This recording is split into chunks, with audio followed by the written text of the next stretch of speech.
Good morning, dear students. Today we are going to learn subject science, lesson 12, simple machines. In the following pictures, certain devices are used to accomplish certain tasks more easily. Name the devices and discuss how they help. म्हणजे दिलेल्या चित्रांमध्ये काही कामे युक्तीने पूर्ण करण्यासाठी एक ठराविक डिव्हाइस वापरलेले आहे. त्या डिव्हाइसेसचं नाव सांगून त्याचा कसा उपयोग होत आहे याची आपल्याला चर्चा करायची आहे. बघा, such devices which are used to get more work done in less time and less effort are called machines. म्हणजे दैनंदिन जीवनामध्ये कमी वेळेत, कमी श्रमाने व अधिक कामे व्हावीत यासाठी जी डिव्हाइसेस वापरली जातात त्यांना मशीन्स असे म्हणतात. The nail cutter, the bottle opener, the wheel used to push the load shown in the picture are all machines. They have only one or two parts and a simple and easy structure. Such machines are called simple machines. बघा, साडीच्या चित्रात दाखवलेल्या मशीन्समध्ये 1 ते 2 भाग आहेत आणि त्यांची रचना साधी, सोपी आहे. अशा मशीन्सला सिंपल मशीन्स असे म्हणतात. Simple machines can be handle easily and there are less chances of these machines breaking down or getting damaged. We use many such machines in our day-to-day life. Simple machine सहज आपल्याला हाताळता येतात, शिवाय ती बिघडण्याची किंवा खराब होण्याची जी शक्यता असते ती सुद्धा कमी असते. म्हणून आपल्या दैनंदिन जीवनामध्ये आपण अशी अनेक सिंपल मशीन्स वापरत असतो. बघा next. Can you tell? Observe the machines shown in the following pictures. For what purposes are they use? Can you name some other machines of this kind? खालील चित्रांमध्ये दाखवलेल्या मशीन्सचे निरीक्षण करा. कोणती कामे करण्यासाठी वापरली जातात? अशी आणखी काही मशीन्स तुम्हाला सांगता येतील का? These machines have many parts which carry out many processes for completing a task. For this purpose, the parts are joined to one another. Therefore, these machines are called complex machine. या पिक्चरमध्ये अनेक भाग आहेत. एक काम पूर्ण करण्यासाठी त्यात अनेक प्रक्रिया होत असतात. त्यासाठी या मशीन्समध्ये अनेक भाग एकमेकांशी जोडलेले असतात. म्हणून या मशीन्सला कॉम्प्लेक्स मशीन असे म्हणतात. Some of the parts of such complex machines are actually simple machines.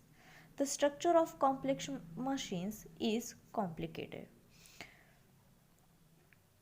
Complex मशीनमध्ये जोडलेले काही जे भाग असतात ते सिंपल मशीन्सचे असतात.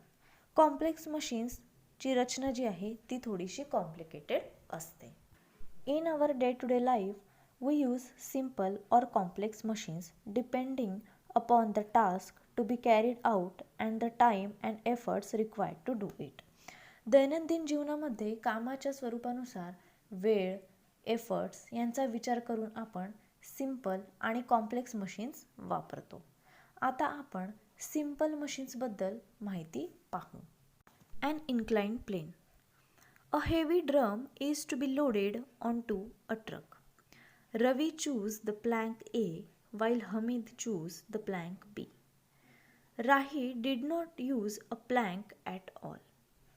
Who would find the drum heaviest to load? Who would find it lightest? Which one of the planks A and B is longer? Which one has a steeper slope? What can we conclude from this? पहा, एक heavy drum ट्रकमध्ये चढवायचे आहे. रवीने ए तर हमीदने बी plank निवडली. राहीने plank वापरलीच नाही. तर पहिलं, कोणाला ड्रम चढवणे सर्वात जड वाटले असेल? कोणाला सर्वात हलके वाटले असेल? ए, बी या प्लँकपैकी कोणाची लांबी अधिक आहे? किंवा कोणाचा चढाव अधिक आहे? If a slanting plank is used to lift a weight, we have to bear less of the weight and lifting it becomes easier. Such a plank is called an inclined plane. पहा, तर वजन उचलण्यासाठी तिरपी plank वापरली तर आपल्याला कमी वजन पेलावे लागते आणि वजन चढवणे हलके वाटते. अशा प्लँकला इन्क्लाइन प्लेन असे म्हणतात. The more gradual the slope, the lesser is the weight we bear. But such an inclined plane is longer. The steeper the slope, the shorter the inclined plane. But we have to bear a greater weight. म्हणजेच slope जितका कमी तितकेच वजन कमी जाणवते, पण ती slope लांबीला जास्त असते. स्लोपचा चढाव जितका जास्त तितकीच तिची लांबी कमी असते, पण आपल्याला जास्त वजन पेलावे लागते. बघा, let's try this. Cut out a triangular piece of paper ABC. Draw a red line along the edge AC. Roll this paper around a pencil as shown in the picture. What do you see? ABC असा एक triangular कागद कापा. AC या एजवरून लाल line ओढा. हा कागद चित्रात दाखवल्याप्रमाणे पेन्सिलला गुंडाळा. काय दिसते? The inclined side AC of the triangle descends gradually from A to C. AC ही ट्रायंग्युलरची इन्क्लाइन्ड बाजू हळूहळू A to C पर्यंत उतरते. The thread on a screw are made in the same way. That is why when a screw is fitted in wood it goes in as if it is going down an inclined plane. Therefore, less force is required to fit a screw than to hammer a nail. In other words, a screw is like a roll-up inclined plane made of an iron strip. म्हणजेच स्क्रूचे thread अशाच पद्धतीने केलेले असतात. म्हणूनच screw लाकडात बसवताना तो इन्क्लाइनवरून खाली खाली जात असतो. त्यामुळे खिळा ठोकण्यापेक्षा स्क्रू बसवण्यासाठी कमी जोर लावावा लागतो. म्हणजे स्क्रू ही एक लोखंडी पट्टीची गुंडाळलेली इन्क्लाइन प्लेन असते. त्यामुळेच मोठी वाहने सहजपणे डोंगर चढू व उतरू शकतात. बघा आता खालचं. Observe and discuss. 2 routes, namely a pathway and a road, are available to climb the mountain shown in the picture. Compare the time and strength and your convenience required to reach the mountain top. चित्रातील घाटाचा रस्ता चढण्यासाठी pathway व रस्ता असे 2 मार्ग उपलब्ध असतील, तर या 2 मार्गांनी डोंगर माथ्यांपर्यंत चढण्यासाठी वेळ, ताकद आणि तुमची सोय यांचे कंपॅरिझन करा. बघा आता. In the past, the Greek scientist Archimedes invented the machine shown in this picture. That is why it is called the Archimedes screw. It was used to lift water from the hold of a ship. Archimedes used a round pipe fitted with a rod inside it. The pipe was placed at an angle of 45 degrees, with one end inside the water and the rod resting on a flat surface. When the rod was turned, water got lifted in this device. म्हणजेच Greek वैज्ञानिक आर्किमिडीस यांनी शेजारील चित्रात दिसणाऱ्या मशीनचा शोध लावला. म्हणून हे मशीन आर्किमिडीस स्क्रू असे ओळखले जाते. मोठ्या जहाजाच्या आतून पाणी काढण्यासाठी त्यांनी आतून दांडा बसवलेल्या एका गोलाकार नळीचा वापर केला. ती जी नळी होती ती 45 डिग्री कोनामध्ये पाण्यात ठेवून दांडा सपाट पृष्ठभागावर येईल असे ठेवले. जेव्हा दांडा फिरवतात तेव्हा पाणी वर चढू लागते. आता बघा खालचं. The ways. An axe is used for cutting wood. A sharp tool is formed on joining 2 inclined planes. Such a tool is called a wedge. लाकूड फोडण्यासाठी कुऱ्हाडीचा उपयोग होतो. 2 inclined planes जोडल्या की एक धारदार टूल तयार होते. अशाच टूलला वेज असे म्हणतात. A wedge in use for breaking an object into 2 pieces or to separate objects stuck together. An axe, a knife or a chisel are some examples of these simple machines. वेजचा उपयोग एखाद्या वस्तूचे 2 तुकडे करण्यासाठी किंवा चिकटलेल्या वस्तू वेगळ्या करण्यासाठी होतो. कुऱ्हाड, सुरी ही सिंपल मशीन्सचे काही एक्झाम्पल्स आहेत. A needle and a nail are also kinds of wedges. सुई आणि खिळा ही देखील वेगळ्या प्रकारचे वेजेस आहेत. आता आपण बघणार आहोत अ liver. A farmer is using a strong crowbar to remove the big stone bogged down in the farm. Such a machine is called a lever. शेतकरी शेतात रुतलेला मोठा दगड काढण्यासाठी एक मजबूत क्रोबार वापरत आहे. अशा मशीन्सला लेवर असे म्हणतात. A lever has three parts, namely effort, load and fulcrum. लेवरचे बल, भार आणि फल्क्रम हे 3 पार्ट्स असतात. पहा पहिलं. The support at which the rod of a lever is rested is called the fulcrum of a lever. The lever rotates about the fulcrum. लेवरला रॉडच्या आधारावर टेकवलेला असतो. त्याला फल्क्रम ऑफ लेवर असे म्हणतात. लेवर फल्क्रम भोवती फिरते. The weight lifted by a lever or the force against which the lever acts is called the load. The arm of the lever from the fulcrum to the load is called the load arm. लेवरने जी वस्तू उचलली जाते किंवा ज्या force विरुद्ध लेवर कार्य करते तिला काय म्हणतात? लोड असे म्हणतात. फल्क्रम पासून आर्म पर्यंतच्या लेवरच्या भागाला लोड आर्म असे म्हणतात. The force applied on the other end of the rod to lift the load is called the effort. The part of the lever from the fulcrum to the effort is called the effort arm. वस्तू उचलण्यासाठी रॉडच्या दुसऱ्या भागावर force लावले जाते. Fulcrum पासून लेवर पर्यंतच्या भागाला effort arm असे म्हणतात. बघा आता next. Let's try this. Place a pencil on a table. Place a ruler on it at right angles with it.